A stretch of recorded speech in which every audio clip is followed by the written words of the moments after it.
Thank you, Deputy Speaker, for the opportunity to make some brief remarks in response to the ministerial statement on Veterans' Affairs and their families. Firstly, I'd like to congratulate the government on bringing forth this first ministerial statement, and also particularly to congratulate the Minister responsible, Dan Tehan, for being such a strong advocate directly for veterans in this country by providing support and assistance, working with the department, but particularly by bringing these issues not just to the attention of the government but to the parliament. And in the spirit of bipartisan nature of the speeches that have preceded, I'd like to commend the minister as well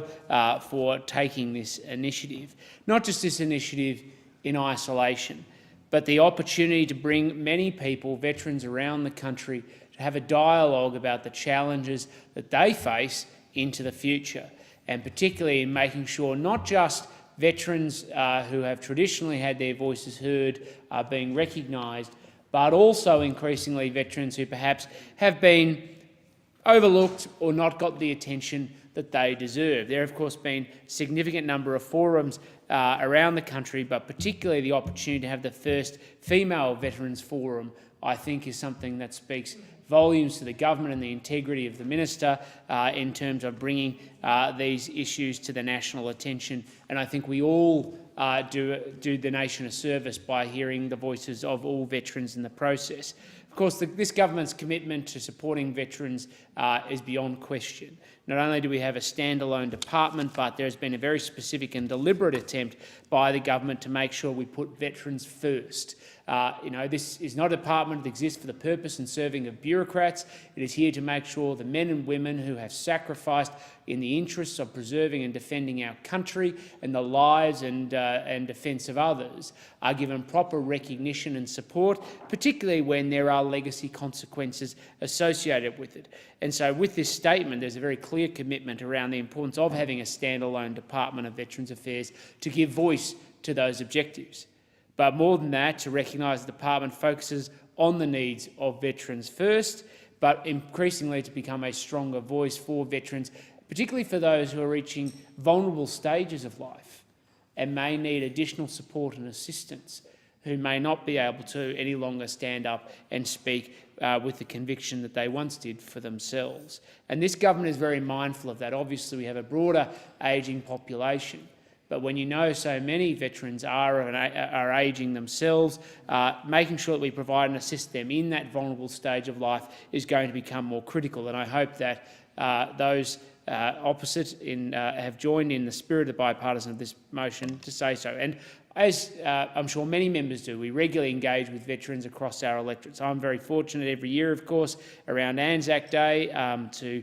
work directly with our good friends at the Hampton RSL, the Highett RSL, and those who continue to support what was once operating in its own standalone function, the Beaumaris RSL. Hampton RSL runs a wonderful service on the morning of Anzac Day, but also runs a service in the lead-up to Anzac Day to bring together school children to educate them and appreciate their understanding of the sacrifice many Australians have made before them to preserve our freedom and our way of life. Beaumaris RSL regularly runs a service on the weekend before Anzac Day, particularly with the march from the shops towards the Oval and the Civic Centre, to make sure that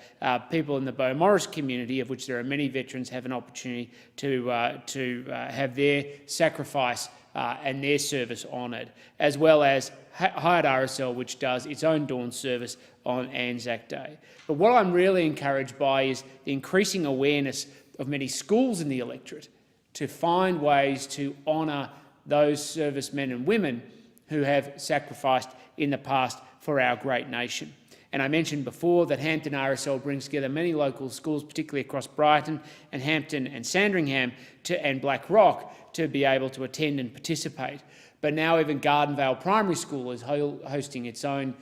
service in the days leading up to Anzac Day, and bringing together local veterans to come and talk to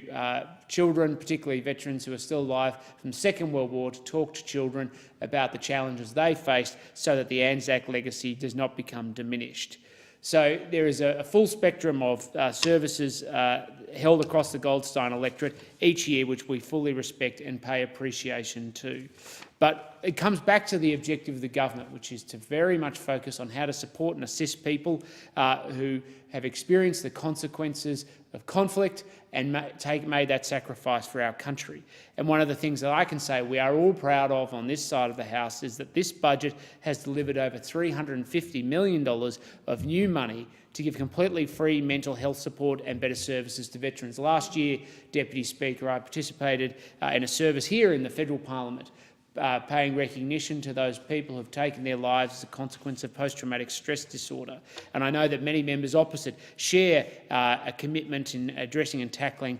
these issues. That's why this largest investment ever by the department into supporting mental health services is so important. No government has made such an investment in the past, and we're all proud to say that we're continuing to support that. And particularly because the government is providing a new approach of free and immediate treatment for depression, anxiety, post-traumatic stress disorder and alcohol abuse and substance abuse without the need to prove the condition was service-related. It's the capacity to support people to make sure that at all stages of life they get that serious assistance they may need.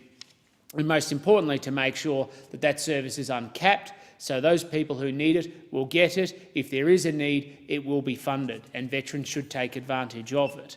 And finally, the government is providing further support for veterans' employment opportunities through funding to support the Prime Minister's Veterans Employment Program. And as many people would be aware, this initiative is aimed at raising awareness with employers, both in the private and public sectors, of the enormous value and unique experience that veterans possess. And that's what's become more critical over time, Deputy Speaker. I think most Australians are familiar with veterans from the First and Second World Wars. But as we see more and more people from conflict in the Korean War, the Vietnam War, the conflicts that have occurred in the Middle East, it's the new stage of honouring our servicemen and women and their service to our country as veterans that's going to become so critical, particularly as we become more aware of the challenges that occur, particularly as a consequence of the mental health consequences of conflict. I was speaking to a local constituent from Caulfield South recently, Ms Janice Kerford, who raised with me particularly her concerns around some of the challenges being faced by veterans, and more importantly, not just veterans but their families by extension, because we all know with mental health conditions, something that impacts an individual can often extend to their families and their community as well. And she was particularly concerned about the fact that there was an issue around epigenetics and whether there's been proper research into the transmission of trauma from people who have experienced post-traumatic stress disorder or mental health conditions directly related to conflict, to other family members and particularly to children. And I promised and made a commitment to her, Deputy Speaker, that I would raise it in this place. Because when it comes down to supporting our veterans, we must always look and be prepared to challenge ourselves and our government about whether we're prepared to do enough and whether there are new avenues that we need to take to make sure we give support and assistance to those people who have put their lives on their line, taken up time in service and defence of this country. And as the scientific research and human condition evolves, we all know, I think, in this place that we have to continue to honour their legacy and support them. So to every veteran in the Goldstein electorate and across this great nation, all we can do is say thank you so much for your service, that this parliament has your back and this government has your back. And that's why we're proud to stand with you today.